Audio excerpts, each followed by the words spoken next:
I smiled as my daughter's husband struck me across the face. It wasn't a gentle hit.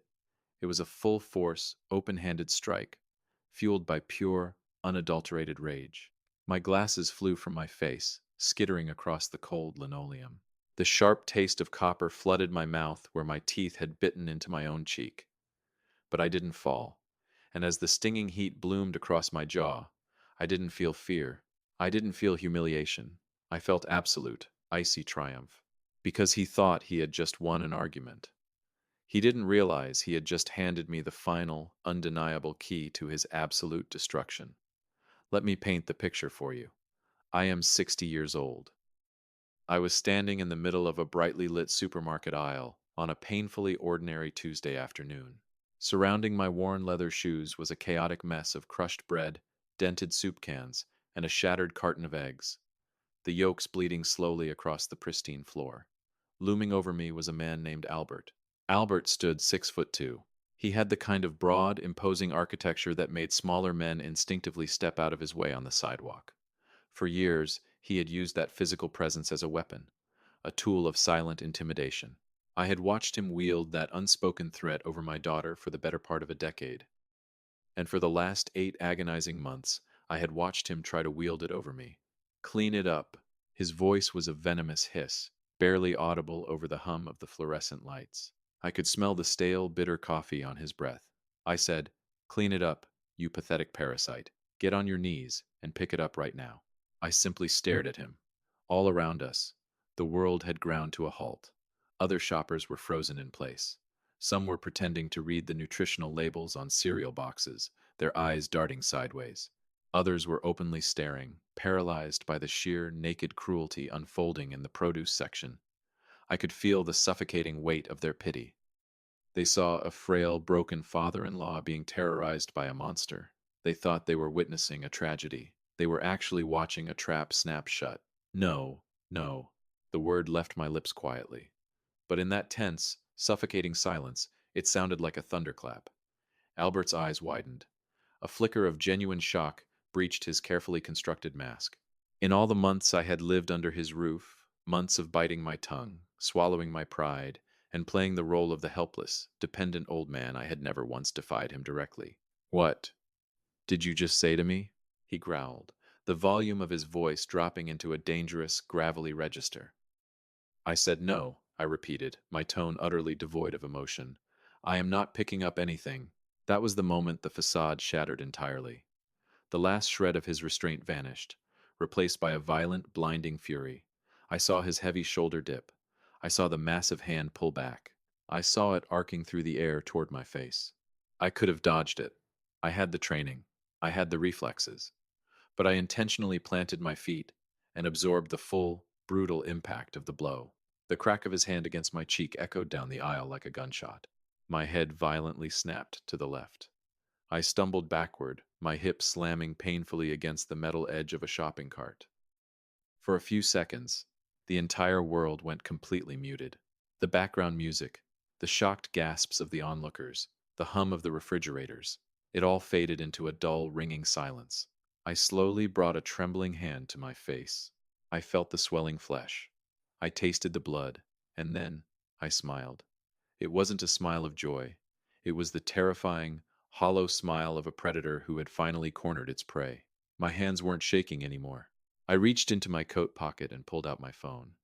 I never once broke eye contact with Albert. I dialed a specific number, a number I had memorized exactly 2 weeks prior for this exact, inevitable scenario. I held the receiver to my bleeding face. "It's Roger." I spoke clearly into the speaker. He took the bait. "It's done." I hung up. I slowly bent down, retrieving my cracked glasses from the sticky floor. I slid them back onto my face. The left lens was fractured into a spider web, but I could still see the profound confusion swirling in my son-in-law's eyes. The adrenaline was finally wearing off for him. The reality of his surroundings was crashing in. He looked left, he looked right. Half a dozen smartphones were pointed directly at him. Tiny red recording lights blinked in the harsh store lighting. Dozens of strangers had just immortalized his crime. "You," Albert stammered, the aggressive bass entirely missing from his voice. "You crazy old bastard. You think you can just I'm going to go pay for my items now, I interrupted, my voice perfectly conversational. I believe you have an appointment to keep. I stepped around the puddle of broken eggs. I picked up a spare shopping basket, walked down the aisle, and left him standing there in his own ruin. Behind me, I could hear his heavy, panicking footsteps. He trailed after me, desperately trying to rewrite history. He was stammering about how I had provoked him, how I was unstable, how he was just defending himself. It was nothing but white noise. At the front register, a young cashier with terrified eyes scanned my remaining items. Her hands trembled violently as she bagged them. Are, are you okay, sir? She whispered, terrified to even look in Albert's direction. I am perfectly fine, sweetheart, I replied warmly. Thank you for asking. I handed her the cash. $43.17. I took my bags and walked toward the automatic sliding doors. Albert was still right on my heels, still weaving a pathetic web of excuses, still promising to tell my daughter about my insane episode. The glass doors parted, the crisp, autumnal air hit my face, and waiting precisely by the curb, blocking the path to the parking lot, were three men in tactical black uniforms. I recognized the two men in the front instantly, Marcus and James, men I had served alongside decades ago, men who knew exactly what I was capable of. The third man was younger, but he carried himself with the same rigid, unforgiving military posture. None of them were smiling. I stopped walking. I turned around to watch the exact moment Albert exited the building. He didn't notice the security detail at first. He was too busy reaching out to grab my shoulder, still spitting empty threats. Mr. Whitmore, Marcus's voice boomed across the concrete, sharp enough to cut glass. Albert froze. His head snapped toward the men. He saw the tactical belts. He saw the badges. And then, he saw Marcus holding up a smartphone. The screen was glowing. A video was already playing. The sickening smack times of Albert's hand hitting my face echoed from the tiny speaker, broadcasting his guilt to the entire parking lot. You need to step away from him, James commanded, stepping forward. He wasn't making a request. Albert's face drained of all color, instantly flushing to a pale, sickly white. What the hell is this? Albert choked out. You can't do this. The store management has officially trespassed you, Marcus stated coldly. And Roger here has a few things he needs to discuss with the local authorities regarding the battery they just witnessed. I reached into my wallet with my free hand. I pulled out a slightly frayed business card. I held it up right in front of Albert's face. It belonged to Marcus, former military police, current head of district security. I had made the call 3 weeks ago. I had told Marcus that the man sleeping under the same roof as my daughter was a dangerous, manipulative parasite. I told him I needed an airtight, undeniable way to rip the mask off his face in broad daylight. Marcus had handed me that card. He told me to wait for the breaking point. Albert stared at the small piece of cardstock. His eyes darted to my bruised cheek, then to the unblinking stares of the security team. In that fleeting, silent moment, the horrifying realization finally washed over him.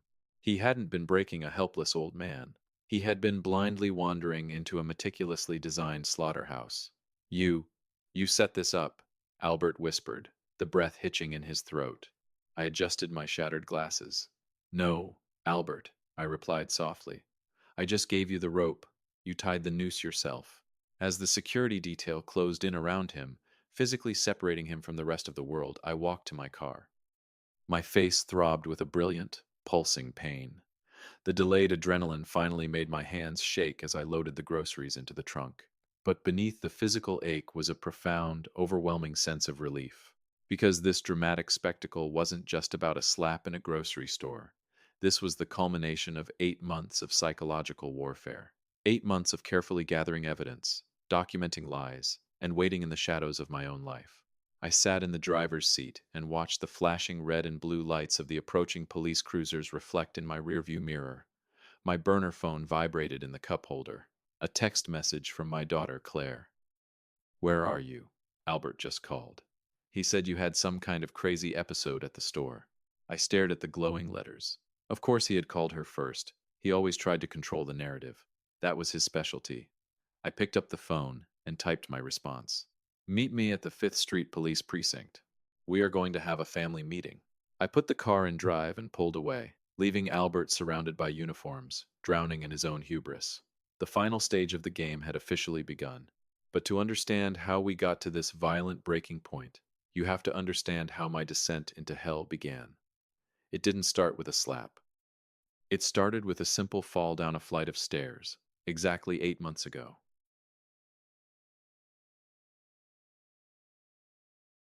Grief is a silent assassin. It doesn't announce its arrival. It simply waits in the empty hallways of the home you built with the only woman you ever loved, ready to pull you under the moment the front door clicks shut. Martha and I had constructed a beautiful, quiet life inside those walls. Every scuff mark on the hardwood floors, every faded photograph pinned to the refrigerator door, every lingering phantom scent of her favorite cinnamon tea, it all belonged to a completed chapter.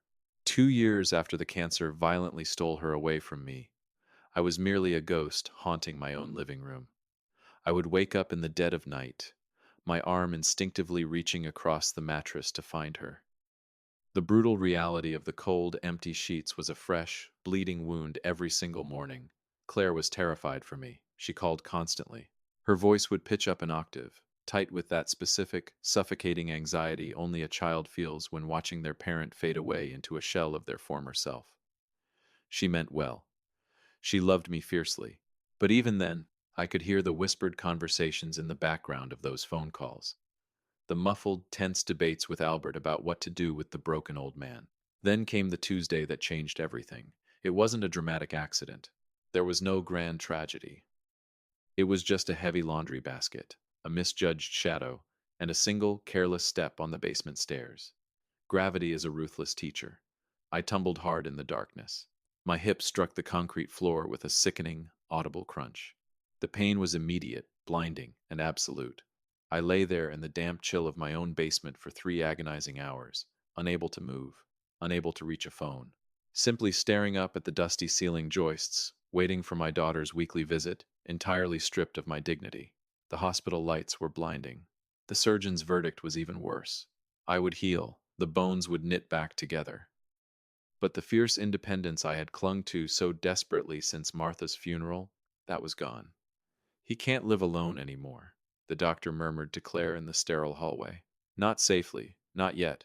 She sat by my hospital bed, clutching my bruised hand, and delivered the sentence. She pleaded with me to move into her guest room, just temporarily, just until I was back on my feet. Albert, she eagerly promised, was completely supportive of the idea. They had plenty of room. It made perfect sense. Every instinct I possessed as a former investigator screamed at me to refuse. To hire a live-in nurse, to sell my beloved house, and find an assisted living facility. Anything, absolutely anything but becoming a burden on my daughter's young marriage. But the absolute, naked terror in Claire's eyes broke my resolve. I surrendered to her tears. That was my first fatal mistake. For the first 3 weeks, the transition into their home felt pleasant. Too pleasant. Albert played the role of the devoted son-in-law with an Oscar-worthy dedication. He carried my meals up the stairs on a silver tray. He adjusted my pillows. He even joked warmly about me being a built-in babysitter for the grandchildren they were planning to have. He was cordial. He was attentive. He was flawless. But perfection is the ultimate red flag. Real families are messy. Real caregiving is deeply exhausting. Albert never showed a single crack of fatigue. His smiles were perfectly symmetrical, but they never quite reached his eyes. Have you ever looked at a photograph of a predator camouflaged in the brush? That's exactly what Albert felt like. A very dangerous, highly calculating animal, holding its breath, waiting for the right moment to strike. The catalyst arrived on a rainy Thursday morning. I was sitting at their heavy oak kitchen table, sorting through a thick manila envelope sent over by my attorney. It was estate paperwork, lingering legal loose ends from Martha's passing that I had been avoiding for years. Albert walked in, his expensive leather shoes silent on the tile, and poured himself a cup of coffee. Heavy reading for a Thursday. Roger, he noted, his tone aggressively casual. Need help making sense of the legal jargon? I shook my head, adjusting my reading glasses. No, just deciding what to do with Martha's land. I shouldn't have said it. I see that so clearly now. Martha's parents had left her 40 acres of pristine, untamed wilderness bordering a national forest up in Montana. We had spent decades dreaming of building a small timber cabin out there, a quiet, secluded place to watch the elk graze in our twilight years. We never got the chance. The land had just sat there, untouched, appreciating in value, a silent monument to a stolen future. A commercial developer sent a letter, I continued, foolishly exposing my hand to the man across from me. They want to drop luxury rental cabins on the property. They offered $180,000. Albert stopped pouring his coffee. He didn't drop the pot. He didn't gasp, but the absolute stillness that overtook his massive frame was chilling. He slowly, methodically set the glass carafe down on the granite counter. When he turned to face me, the perfectly constructed mask of the dutiful son-in-law had slipped, just for a fraction of a second. Behind his dark, unblinking eyes, I saw the rapid, freezing calculation of a man staring at a winning lottery ticket. I saw the raw, unfiltered greed.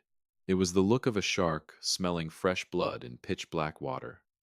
"That is a very substantial amount of money, Roger," Albert murmured. He pulled out a chair and sat directly across from me. His voice was suddenly much softer, much more intense. "You know, with your mounting medical bills and your fixed pension, maybe it's time to make some practical decisions." Practical decisions. That exact phrase would soon become the terrifying soundtrack to my personal nightmare. He leaned forward, his elbows resting heavily on the table, invading my personal space just an inch too far. "You have plenty of time to decide, of course. No rush at all." But he was lying. There was a rush, a desperate, frantic rush. I just didn't realize that the clock had already started ticking on my complete erasure. I thought the Montana land was simply a piece of property. I didn't know it was the exact financial motive Albert needed to begin systematically dismantling my entire existence. And the very next morning, the invisible war for my mind finally began.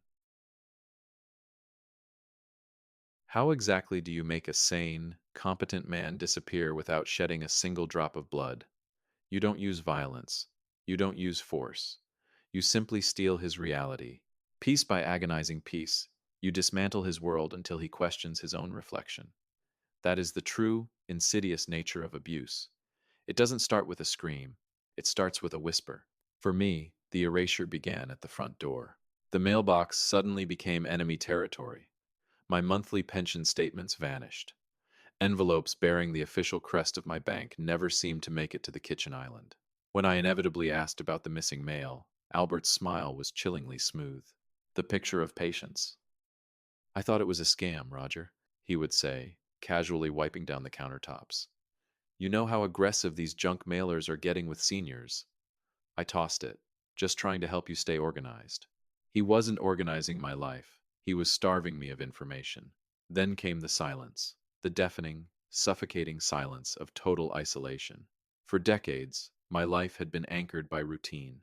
A weekly poker game with the gritty, loud veterans at the local VFW hall, hearty Sunday dinners with my younger sister, Ruth. Suddenly, the phone stopped ringing. When I tried to use the landline, I'd find it unplugged. When my cell phone mysteriously went missing for 2 days, Albert conveniently found it wedged deep inside the couch cushions. He became the gatekeeper to my entire social existence, and he locked the gate. If Ruth called while I was resting, Albert would intercept it, his voice dripping with manufactured, sympathetic sorrow. "He's just so tired today, Ruth. A bit confused, honestly. The doctor says he needs quiet." I wasn't confused. I was trapped. But the most devastating weapon in Albert's arsenal wasn't the stolen mail or the severed phone lines. It was my daughter. Claire was a nurse. She was pulling grueling, soul-crushing double shifts at the hospital. She was perpetually exhausted. Her bright eyes were shadowed by deep, dark circles of fatigue. She was desperately trying to keep her marriage afloat while caring for a disabled father. Albert leveraged her exhaustion with the precision of a surgeon. I would sit quietly in the adjacent room, reading a book in the fading evening light, listening to his hushed, entirely fabricated whispers as Claire walked through the front door. "He forgot where he put his glasses again, honey." He got agitated when I asked about his medication. "The decline. It's starting to accelerate, just like the doctor warned us." There was no doctor. There was no decline. But Claire was too utterly drained to question the man she slept next to. When she looked at me, I no longer saw the fierce, loving daughter I had raised. I saw pity. I saw fear. I saw a woman slowly mourning a father who wasn't dead yet. He was poisoning her against me, and it was working perfectly. Having successfully isolated me from the outside world, Albert turned his attention back to the prize. The money, he targeted my sacred spaces first. 30 years of shared history with Martha, her delicate china, her watercolor supplies, our fading photo albums were boxed up in a climate controlled storage unit across town. It cost $120 a month. Albert slid the monthly invoice across the breakfast table, his face a mask of calculated, false pity. Roger, you are burning through cash on pure sentiment. Don't you think it's time to liquidate this? To make some practical decisions? I stared at the paper. My hands trembled. I am not ready to let her go. Albert sighed. A heavy, theatrical sigh designed to make me feel like a massive, unreasonable burden. Your pension is good, Roger, but it isn't unlimited. The storage unit, the property taxes on that useless Montana land. Let me consolidate your accounts. Let me take the wheel. I refused. Every single time he asked, I firmly said no. And every single time I denied him, the temperature in the house dropped another 10 degrees. Then the phantom bills arrived. Red stamped final notices for utility accounts I thought Albert had been managing. Aggressive collection calls for high limit credit cards I had absolutely never applied for. When I managed to intercept a credit statement from the mail stack, I held the paper up to the sunlight. The signature on the application line was a sloppy, rushed, desperate imitation of my own handwriting. Identity theft, Albert declared smoothly when I confronted him, effortlessly plucking the paper from my shaking hands. It happens to elderly folks constantly. Don't worry about it. Roger. I'll call the fraud department. Actually, if you just signed over power of attorney, I could handle all these legal headaches for you. Power of attorney. That was the golden ticket. That was the master key he needed to bypass me entirely, seize the Montana property, and sell it to the highest bidder. He wasn't just stealing my money. He was engineering a comprehensive paper trail to prove I was entirely incompetent. He was building a financial cage. Martha used to tease me about my old career. She called it my cop mind. For the first 4 months after my fall, that mind had been clouded by crippling grief and physical pain. But as I sat at that kitchen table, watching Albert smoothly forge a reality where I was losing my sanity, the fog instantly evaporated. The grief vanished. The cop mind woke up. I stopped arguing with him. I stopped defending my memory to Claire. I retreated into the background. I became the quiet, docile, fading old man he desperately wanted me to be. I became invisible. And because I was invisible, he got sloppy. It happened late on a Tuesday night, exactly 4 months into my captivity. The house was completely silent. The grandfather clock in the hallway chimed 2 a.m. I couldn't sleep. The dull ache in my healing hip forced me out of bed to get a glass of water. I walked silently down the thick, carpeted hallway. No shoes, no cane, just a shadow moving through my daughter's home. As I passed Albert's home office, I saw it. A razor-thin sliver of yellow light spilling from the cracked door, and I heard his voice. He wasn't whispering. He was speaking at a normal volume, brimming with arrogant, unchecked confidence. He was on the phone. Look, the old man isn't budging on the land. I froze. My breath caught in my throat. I pressed my back flat against the cold, dry wall, inching closer to the glowing crack in the doorframe. I've tried every angle, Albert hissed into the receiver, his voice thick with frustration. But once we secure the power of attorney, it literally won't matter what he wants. Claire will sign whatever I put in front of her. She trusts me blindly. My blood ran ice cold. The Montana property is the linchpin, Albert continued, pacing across his office floor. 180 grand is just the floor. I've got 2 other commercial developers interested. We can push this to 250, plus whatever we siphon from his personal checking after we streamline his accounts. He was selling my wife's dream. He was counting my money before I was even in the ground. And then he laughed. It was a hollow, soulless sound that I will never, ever forget. Don't worry, Albert chuckled darkly. Roger is not going to be our problem for much longer. I've already got Claire researching memory care facilities. Just a few more orchestrated incidents. A few more missed doctor's appointments, and we'll have everything we need to have him committed. He paused, taking a slow sip of whatever was in his glass. The old bastard should have just stayed in his own house and died quietly. I stood in the pitch black hallway. My heart wasn't hammering in panic. My hands weren't shaking with fear. A terrifying, absolute stillness settled deep into my bones. He was going to steal my money. He was going to steal my legacy. And then he was going to lock me in a psychiatric ward to rot. I slowly backed away from the door. I walked silently back to the guest room. I sat on the edge of the mattress and stared at the blank wall until the sun came up. Albert thought he was playing a game with a senile, broken victim. He had no idea he had just declared war on a man who knew exactly how to destroy him. The most terrifying part about discovering a monster living inside your home wasn't the initial, freezing shock. It's sitting directly across from them at the breakfast table just 6 hours later, asking them to quietly pass the sugar, while knowing they are actively measuring you for a coffin. The morning after I stood in that dark hallway and listened to Albert price out my destruction, the sun rose just like it always did. The kitchen was flooded with bright, cheerful light. The smell of freshly brewed hazelnut coffee masked the absolute rotting at the foundation of this house. Albert sat at the head of the table, dressed in a crisp, immaculately tailored navy suit. He looked like the poster child for the American dream.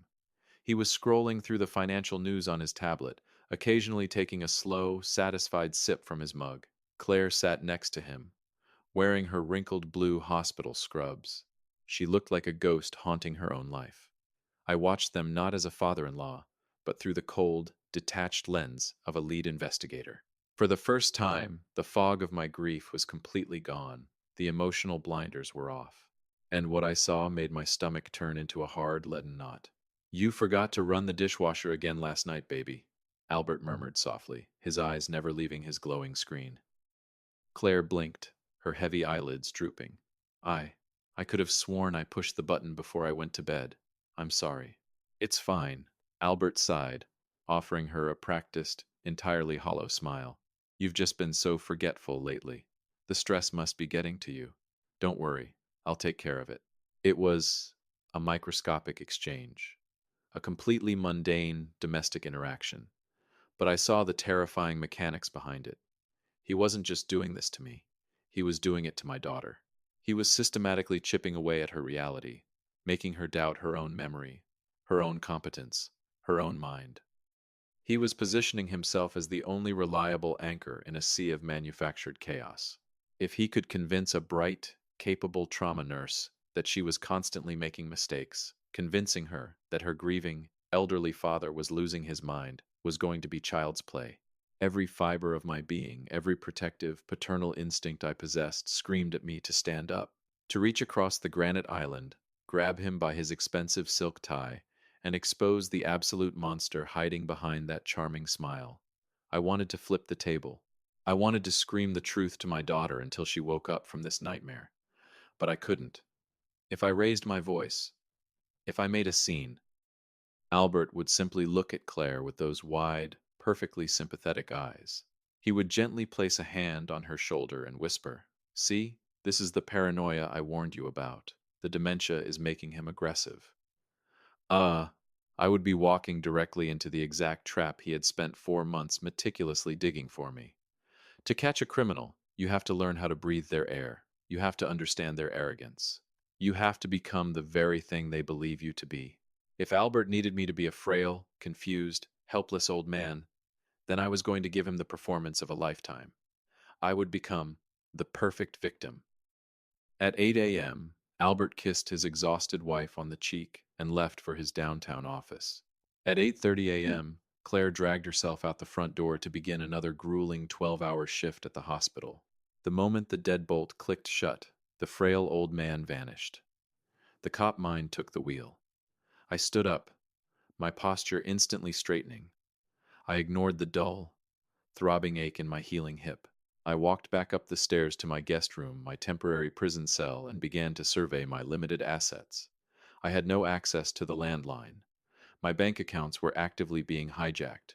My mail was being filtered through Albert's greedy fingers. I was entirely cut off from the outside world.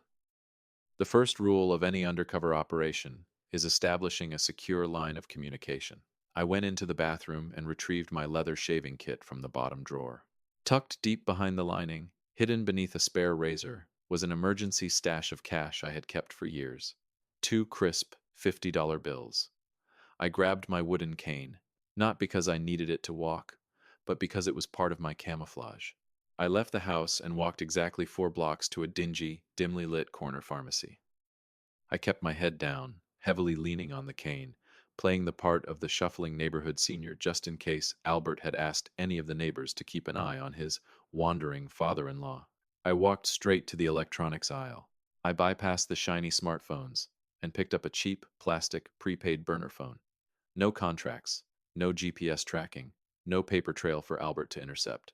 I paid the cashier with the hidden $50 bill and walked back to the house. Once I was safely locked inside the guest bathroom, I turned on the shower faucet to its highest setting. The rush of the water would mask the sound of my voice from any potential audio recorders Albert might have planted in the house. I couldn't put anything past him at this point. I powered on the cheap plastic phone. The harsh, blue light illuminated the dark bathroom. I only had a handful of numbers committed to memory. I dialed the first one. It rang 3 times. Hello? The familiar gruff voice echoed through the tiny speaker. Marcus, I said, my voice dropping to a low, urgent whisper. It's Roger. Listen to me very carefully. Do not try to call me on my normal cell phone. Do not come to the house. Something terrible is happening, and I need your help to pull off a blind side. There was a long pause on the other end of the line. Marcus didn't ask silly questions. He didn't offer useless pity. He was a former military policeman. He recognized an extraction protocol when he heard one. Give me the target, Marcus replied, his voice instantly shifting into a cold, professional cadence. My son-in-law, I answered. He's committing massive financial fraud, and he's setting up a medical proxy to have me permanently committed. I need you to run a deep, off-the-books background check on Albert Patterson. I want everything, hidden debts, secret accounts. I want to know exactly where he is bleeding cash. Consider it done. What's your next move on the inside? I have to find the paper trail, I whispered, staring at my own bruised reflection in the bathroom mirror. I have to find the forged documents. I hung up the phone and slipped it beneath the removable ceiling tile above the shower head. I had my secure line. I had my outside backup. But none of that mattered without physical evidence. And I knew exactly where Albert was hiding his secrets. At the end of the downstairs hallway was Albert's home office, a room with heavy oak double doors, a room I had been explicitly forbidden from ever entering, a room that was always locked with a heavy brass deadbolt. I stood in the hallway, staring at the brass keyhole. I needed to get inside that room, and I knew exactly how to manipulate Albert's towering ego into leaving the door wide open. How do you pick an unbreakable lock? You convince the warden to simply leave the door wide open. Albert's greatest weapon was his towering arrogance, but it was also his most glaring vulnerability. He didn't just want to siphon my bank accounts. He wanted to feel intellectually superior while doing it. He wanted to be the puppet master. So, I decided to hand him the strings. If he needed to believe my mind was slipping into the dark abyss of dementia, I would give him an Oscar-worthy performance of cognitive decline. I began staging microscopic episodes to stroke his massive ego. I would purposely leave the refrigerator door wide open. I would wander into the living room wearing mismatched shoes, staring blankly out the bay window until he noticed me. I would hand him a stack of my own unopened mail with trembling hands, weeping softly about how the numbers no longer made any sense to me. And Albert absolutely devoured it. I could see the immense, intoxicating thrill vibrating through his chest every time I feigned confusion. He felt completely untouchable. You never bother to lock the cage when you think the bird is already dead. It happened late on a Friday night. Albert had spent the entire evening successfully gaslighting Claire into believing I had completely fabricated a memory about an old family vacation. He was so euphoric, so drunk on his own psychological dominance, that he poured himself 3 massive glasses of expensive scotch. When he finally stumbled heavily up the stairs to bed, he made his first, fatal logistical error. He left his heavy leather briefcase sitting on the kitchen island, and tucked into the front zipper pocket was the heavy brass key to his home office. At 2 a.m., The house was as silent as a tomb. I slipped out of the guest bed. I didn't use my cane. My posture was perfectly rigid. My mind was razor sharp. I retrieved the brass key, walked silently down the carpeted hallway, and slid it into the heavy deadbolt. Click. I pushed the oak door open and stepped into the belly of the beast. I didn't dare turn on the overhead lights. I pulled a small penlight from my pocket, casting a narrow, pale beam across his massive mahogany desk. I opened the bottom filing cabinet, and there it was, the absolute, undeniable blueprint of my erasure. I found a pristine, official-looking medical evaluation from a Dr. Morrison, a doctor I had never met in my entire life, stating that I was exhibiting severe signs of early-onset dementia and required immediate placement in a psychiatric care facility. I found pristine credit card statements, high-limit platinum accounts opened strictly under my name. But it wasn't just utility bills or medical debt. I saw thousands of dollars in charges at luxury casinos in Atlantic City. I saw extravagant receipts from high-end jewelers, charges for boutique hotels in cities where he claimed to be attending mundane corporate seminars. He wasn't just stealing to cover his mounting debts. He was funding an entirely secret, illicit double life using my stolen identity. The Shadow Archive. I didn't steal a single piece of paper. If a single folder went missing, Albert would instantly know his perimeter had been breached. Instead, I pulled out my cheap burner phone. Click, click, click.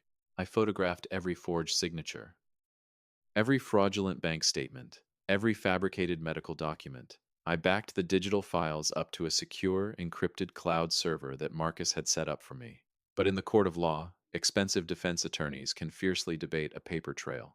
They can claim the victim was confused. They can drag the litigation out for years, until the victim simply dies. I needed the ultimate silver bullet. I needed his actual, unfiltered voice. Before sneaking back out of the office, I pulled a tiny voice-activated digital recorder from my pocket. It was no larger than a pack of chewing gum. I reached deep under the lip of his mahogany desk, feeling the rough, unfinished wood underneath the center drawer, and secured the device with a heavy strip of industrial tape. And then I waited. Meticulous, agonizing, suffocating patience. For weeks, I retrieved the recorder in the dead of night, downloaded the audio files to my burner phone, and replaced the batteries, until the glorious, damning evening where he finally slipped up. The evening he made the phone call, laughing about his brilliant plan to lock me in a memory care unit and steal the Montana property. The audio was crystal clear. It was the definitive sound of a man eagerly digging his own grave. Which brings us precisely back to the present moment, the immediate aftermath of the supermarket. I am currently sitting in the driver's seat of my sedan.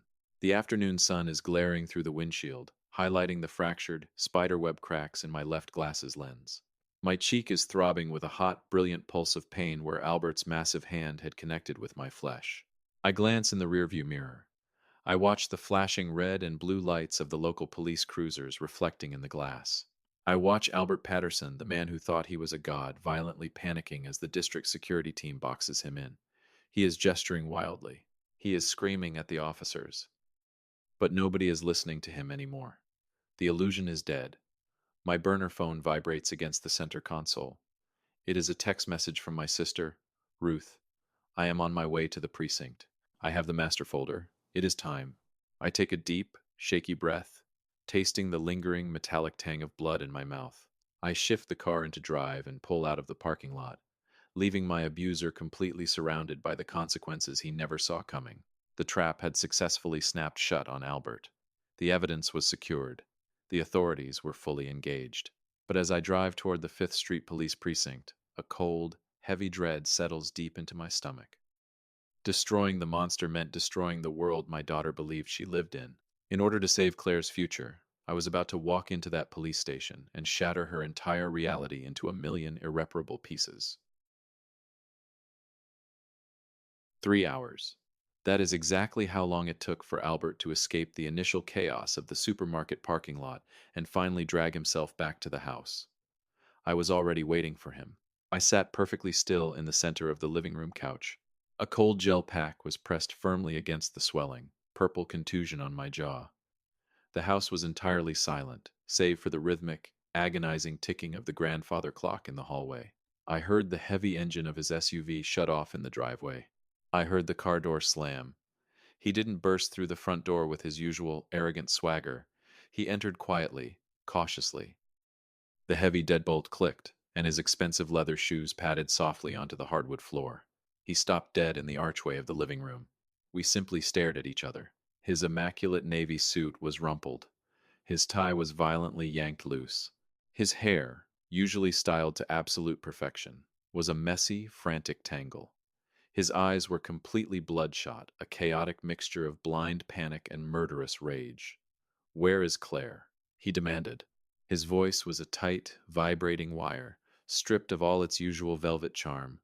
"She is on her way," I replied, my tone flat and entirely unbothered. "She should be walking through that door any minute." Albert exhaled a sharp, jagged breath. He walked over to the mahogany bar cart in the corner. His hands were violently shaking. He poured himself 3 fingers of amber whiskey and swallowed it in a single, desperate gulp. He refused to look at me. "Those security guards," Albert muttered, staring at the empty glass in his hand. "They weren't just mall cops. They knew you. You planned that entire spectacle. I documented your baseline behavior, Albert. There is a distinct difference." He spun around. The veins in his thick neck were visibly bulging. "You think you are a genius, old man?" he sneered, the facade of the loving son-in-law, officially dead and buried. "You think a grocery store misunderstanding changes absolutely anything? You think my wife is going to believe you over me?" Before I could even utter a single word, the heavy rumble of Claire's car echoed in the driveway. Instantly, like a chameleon shifting its colors, Albert's entire physical demeanor transformed.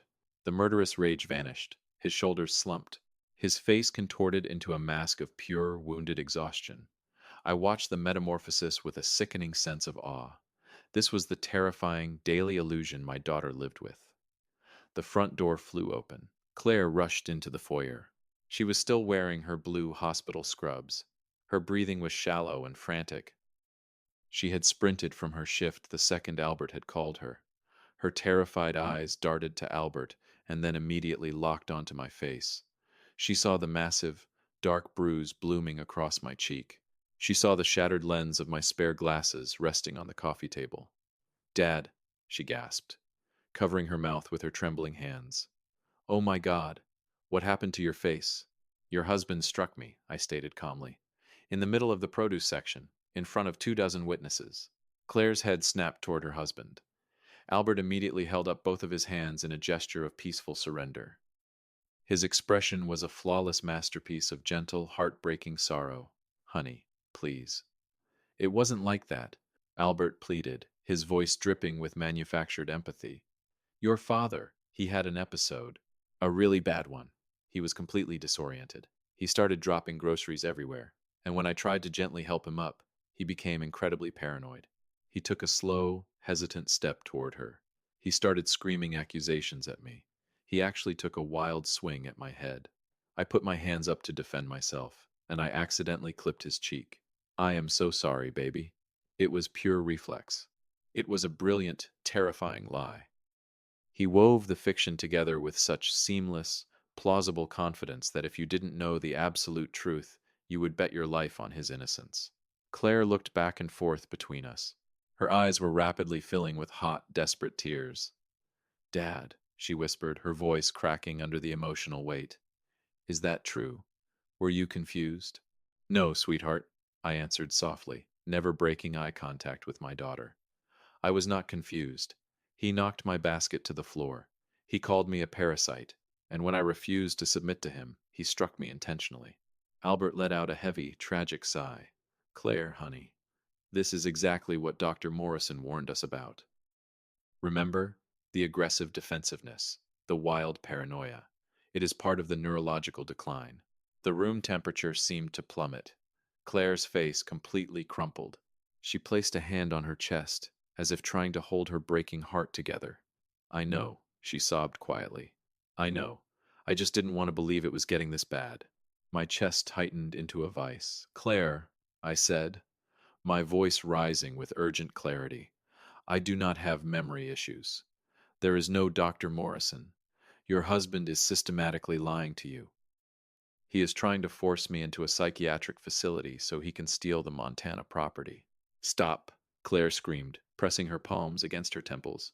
She looked at me with an expression of pure, unadulterated pity. Dad, please, stop making these crazy accusations. Albert showed me the medical reports from the specialist. I saw the cognitive test results. My daughter didn't believe me. She was looking right at my bruised face, and she was entirely convinced that her father had finally lost his mind. Albert had spent 8 months digging this psychological grave, and he had finally pushed me into it. I think your father needs to rest, Albert murmured gently, wrapping a supportive arm around Claire's shaking shoulders. He looked at me over her head, and he smiled.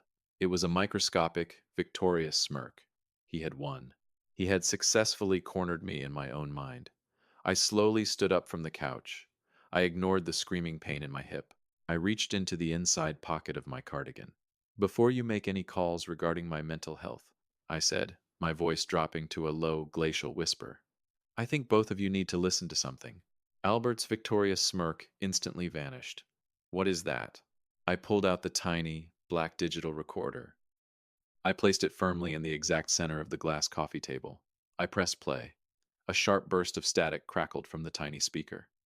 And then, Albert's voice filled the silent living room, loud, arrogant, and crystal clear. Look, the old man isn't budging on the land. I've tried every angle, but once we secure the power of attorney, it literally won't matter what he wants. Claire's breath violently hitched. Her tear-filled eyes widened in absolute, paralyzing horror. The recording continued. Claire will sign whatever I put in front of her. She trusts me blindly. Turn that off, Albert commanded, his voice suddenly plunging into a dark, threatening register. He took a lunging step toward the coffee table. I stepped directly into his path, blocking him with my entire body. I didn't flinch. The audio kept rolling. Roger is not going to be our problem for much longer. I've already got Claire researching memory care facilities. Just a few more orchestrated incidents, and we'll have everything we need to have him committed. The old bastard should have just stayed in his own house and died quietly. I reached down and pressed stop. The silence that followed was heavy enough to crush bone. Claire was staring at her husband. The color had completely, utterly drained from her face, leaving her looking like a marble statue. The profound, staggering weight of the betrayal was physically snapping her in half. Tell me that is not your voice, Claire whispered. The sound was barely human. It was the sound of a soul fracturing. Albert's flawless mask officially shattered into a million jagged pieces. Honey, baby, listen to me, he stammered, raising his hands in desperate defense. He edited that. He spliced the audio together. It is completely out of context. Out of context? Claire's voice erupted into a deafening foundational scream. The sheer volume of it shook the glass in the window panes. What context makes that okay? She shrieked, her entire body shaking with violent tremors. Were you actively planning to steal my father's property? Were you trying to convince me my own father was losing his mind? I was protecting us. Albert roared back, the desperate, ugly truth finally spilling out. Your father is sitting on a massive gold mine while we are drowning in debt. Debt that you refuse to let me handle. I did what I had to do to secure our future. He was confessing. He was justifying his monstrosity. I watched the tears stop falling from my daughter's eyes. I watched the profound, crippling sorrow instantly transform into something much harder, much colder. I watched her become her mother. Get out, Claire stated. Her voice was no longer shaking. It was made of pure, unyielding steel. Albert blinked, violently taken aback by the shift. What? Claire, be reasonable. This is my house too. You cannot just... This house is strictly in my name, Claire interrupted, stepping toward him with absolute terrifying authority. My name only, because your credit was absolute garbage. So yes, I can. She pointed a trembling finger directly at the front door. Get out of my house. Albert's face flushed a deep, violent crimson. He looked at Claire, he looked at me. He realized, in that singular, devastating moment, that the kingdom he had built on lies had completely burned to the ground. He had nothing left. His eyes locked onto mine, burning with a pure, unfiltered hatred. This isn't over, old man, he hissed, his voice trembling with venom. I will burn you to the ground. No, Albert, I replied softly. You won't. He grabbed his car keys from the console table. He didn't take a coat. He didn't take a bag. He stormed out the front door. slamming it so violently the hinges groaned in protest. The heavy, suffocating presence of the monster was finally gone. Claire stood rigidly in the center of the foyer, staring at the closed door. For 10 seconds, she didn't move. She didn't breathe. And then her knees buckled. She collapsed onto the hardwood floor, letting out a primal, gut-wrenching sob that tore through the empty house. I immediately dropped to my knees beside her, wrapping my arms around her shaking frame, holding her exactly like I had when she was a terrified little girl. "I'm so sorry, Dad," she choked out, burying her face into my chest. "I'm so sorry I didn't believe you. I've got you," I whispered into her hair, rubbing her back as she wept. "I've got you. The nightmare is over." But deep down, I knew the hardest part was only just beginning. The monster was out of the house. Now, it was time to lock him in a cage.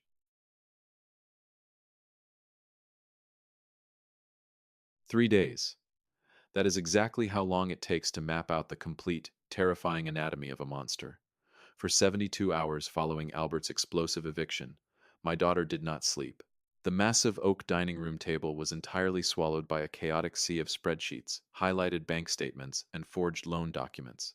She sat in the center of the wreckage, pale and hollowed out, staring at the financial autopsy of her 7-year marriage.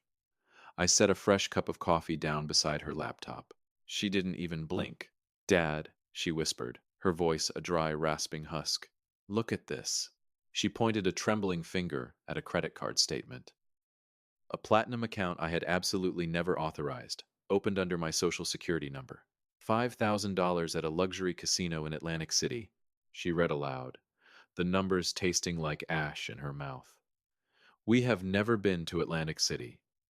And this one, $3,000 at a boutique jeweler in Chicago. I never received any jewelry." I watched the devastating arithmetic click into place behind her exhausted eyes. The trips he claimed were mandatory corporate seminars. The late nights he blamed on aggressive client acquisitions. Albert wasn't just stealing my life savings to cover his mounting debts. He was using the stolen funds to finance an entirely secret, luxurious double life with another woman. "There's more," I said quietly, pulling a separate manila folder from the stack. I had a contact pull his personal records. Off the books. The hotel charges go back 3 years. 3 years. While my daughter was deliberately pulling grueling, back-to-back double shifts in the trauma ward just to keep their heads above water, her husband was drinking expensive champagne in luxury suites paid for with my forged signature. Claire pushed back from the table. She gripped the edge of the granite counter so hard her knuckles turned a stark, bone white. "I signed a paper," she choked out, a sudden, horrifying realization hitting her like a physical blow. "6 months ago. He told me you needed a cosigner to refinance a minor loan. He said it would lower your monthly payments. I just, I just signed it without reading the fine print." I slid the document across the table. It wasn't a refinance. It was a brand new, high-interest personal loan for $30,000. Her signature was right there on the bottom line, lending absolute, blinding legitimacy to his fraud. "I helped him," she sobbed, burying her face in her trembling hands. "I helped him steal from my own father." "You were a victim of a highly calculated predator, Claire," I told her, my voice unwavering. "He weaponized your love. He weaponized your trust. That is his crime, not yours." She wiped her eyes fiercely, smearing the dark circles underneath. The agonizing sorrow was instantly replaced by something infinitely more dangerous. Pure, unadulterated vengeance. "Call the detective," she commanded. "I want him in a cage." The fraud division of the local precinct was a claustrophobic, windowless room painted the color of dirty concrete. The harsh, buzzing fluorescent lights offered absolutely nowhere to hide. Detective Chen sat across from us. He was a sharp, clinical investigator who moved with a quiet, terrifying efficiency. He didn't offer useless sympathies. He simply laid our mountain of evidence across his battered metal desk. He listened to the secret audio recording. He reviewed the forged Montana land contracts. He studied the fabricated medical reports that Albert had intended to use to lock me inside a psychiatric ward. When the detective finally closed the master folder, the silence in the room was absolute. "Mr. Whitmore," Detective Chen said, leaning back in his chair. "This is, without a doubt, one of the most comprehensive and chilling cases of systemic elder abuse I have ever seen in my entire career. He turned his piercing gaze toward Claire. Identity theft, forgery, wire fraud, financial exploitation of a vulnerable senior. We are looking at multiple, severe felony counts. Chen leaned forward, resting his forearms on the desk. Because he crossed state lines with the fraudulent land deal, and because of the sheer dollar amount he siphoned, your husband is looking at a minimum of 8 to 15 years in federal prison. We are filing the arrest warrants today. 15 years. Albert would be an old, broken man by the time he ever tasted fresh air again. The trap had officially, permanently snapped shut, but a cornered animal is always at its most dangerous right before the end. We were halfway home when my burner phone buzzed violently in the cup holder. It was Ruth. Roger, do not go inside, my sister warned, her voice tight with panic. Albert is here. He is pacing your front lawn like a madman. He is refusing to leave until Claire speaks to him. The neighbors are starting to come out of their houses. I hit the brakes, pulling the car over to the curb. I am calling the precinct right now. No. Claire's hand shot out, grabbing my wrist with surprising ironclad strength. Drive to the house, she ordered. Her eyes were completely dry. Her jaw was set in stone. I have spent 7 years hiding from the truth. I am not hiding from him today. When we pulled into the driveway, Albert was standing in the center of the manicured lawn. He looked pathetic. He was unshaven, wearing the exact same rumpled clothes from 3 days ago. He immediately lunged toward the car, but stopped short as Claire stepped out. She didn't flinch. She stood tall, creating an invisible, impenetrable barrier between them. Baby, please, Albert begged, his voice cracking with manufactured desperation. Please, just give me 5 minutes to explain. I did all of this for us, for our future. You forged my father's signature, Claire stated, her voice slicing through the crisp afternoon air like a scalpel. You stole our money to sleep with other women. You tried to throw my father into an asylum. There is no us. The pathetic, begging facade instantly evaporated. The wounded husband vanished, and the monster ripped his way back to the surface. His face contorted into an ugly, sneering mask of pure venom. You ungrateful little, he snarled, taking a menacing step forward. I gave you everything. I married you when absolutely no one else wanted you. I tolerated that senile old bastard living in my house, and this is how you repay me. I stepped out of the car, my hand instinctively reaching into my jacket, ready to end him right there on the grass. But I didn't have to. Ruth stepped off the front porch, her smartphone raised high, the red recording light blinking ominously. You have exactly 5 seconds to get off this property, Albert. The police are already en route. Albert froze. He looked at the camera. He looked at the neighbors standing on their porches, watching the great, untouchable Albert Patterson completely unravel in broad daylight. He was entirely surrounded. This isn't over, he spat, pointing a shaking finger at Claire. I will fight this. I will make you both regret this. You already did, Claire whispered, staring right through him. But you will never hurt us again. Albert turned, scrambled into his SUV, and peeled out of the neighborhood with a violent screech of tires. He thought he was escaping to fight another day.